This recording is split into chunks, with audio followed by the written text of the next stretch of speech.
Hello viewers, welcome to সখী cooks. আজ আমি আপনাদের সঙ্গে শেয়ার করব মালাই প্যারা রেসিপি। হঠাৎ মিষ্টি খেতে ইচ্ছে হলে গ্যাস না জ্বালিয়েই বাড়িতে থাকা এই উপকরণগুলো দিয়ে খুব সহজে ও কম সময়ে এই প্যারা রেসিপিটি বানিয়ে ফেলতে পারেন। খেতে কিন্তু খুবই সুস্বাদু হয়। আশা করি আমার এই রেসিপিটা আপনাদের নিশ্চয়ই ভালো লাগবে। ভালো লাগলে একটি লাইক করবেন, আর যেসব নতুন বন্ধুরা রেসিপিটি দেখছেন তাদের কাছে একান্তই অনুরোধ রইল চ্যানেলটিকে সাবস্ক্রাইব করে আপনারা আমার পাশে থাকবেন। তাহলে আসুন বন্ধুরা, দেখে নিন এই রেসিপিটি আমি কীভাবে বানিয়েছি।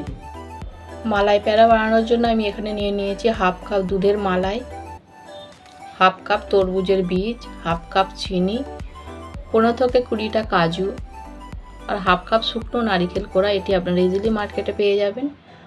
আর এখানে 2 প্যাকেট আমি মিল্ক পাউডার নিয়ে নিয়েছি, আর 5টা এলাচ। সবার প্রথম আমি এখানে একটা মিক্সি জার নিয়ে নিলাম।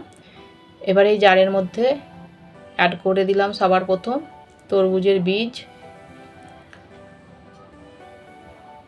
কাজু, চিনি, আর অ্যাড করে দিলাম এলাচ। এবার এগুলোকে আমি বেশ ভালো করে এবার মিহি পেস্ট করে নেব।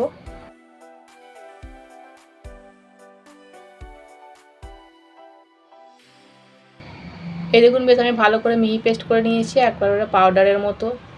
এবার আমি একটা পাত্রের মধ্যে ঢেলে নেব।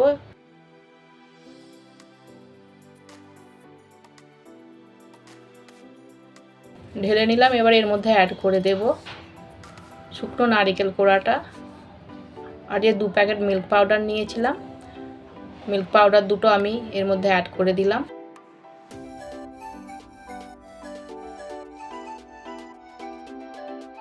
এরপর বেশ ভালো করে মিশিয়ে নেব।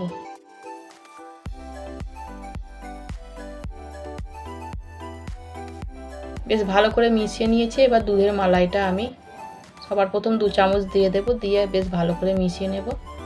বেশ অল্প অল্প দিয়ে মিশিয়ে নেবেন, তা নাহলে নরম হয়ে যেতে পারে। এই ডোটা একটু শক্ত করে মেখে নিতে হবে। আমি সবার প্রথম 2 চামচ দুধের মালাইটা দিয়ে দিলাম, দিয়ে বেশ ভালো করে মিশিয়ে নেব।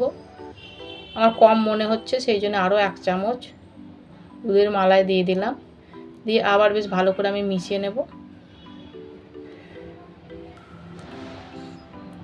আমি এবার বেশ হাতে করে ভালো করে মিশিয়ে নেব। আমি হাতটা বেশ ভালো করে হ্যান্ড ওয়াশ করে নিয়েছি।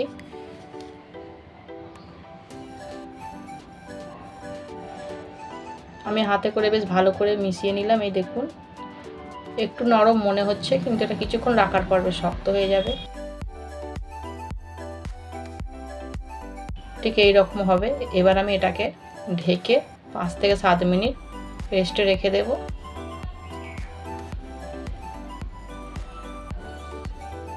আমি 5 মিনিট পর ফিরে এলাম। দেখুন ডোটা বেশ শক্ত হয়ে গেছে একটু।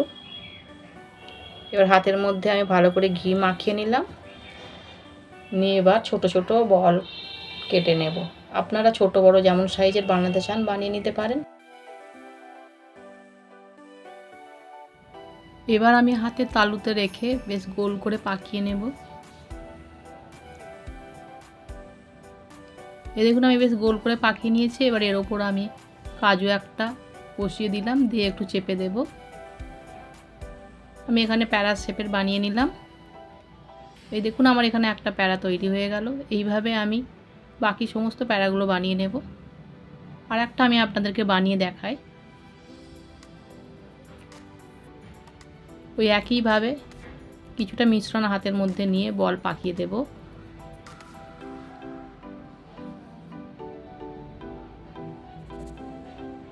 এই দেখুন, বেশ বলের মতো পাকিয়ে নিয়েছি। এবার এর উপর একটা কাজু দিয়ে দিলাম, দিয়ে চেপে দেব।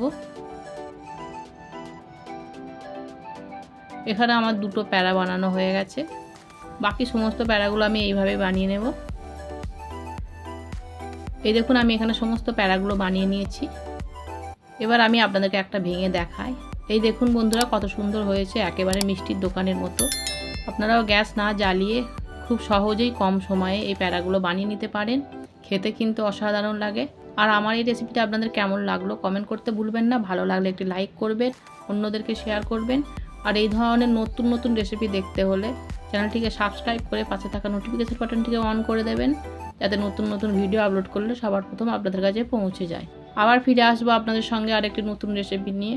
ধন্যবাদ।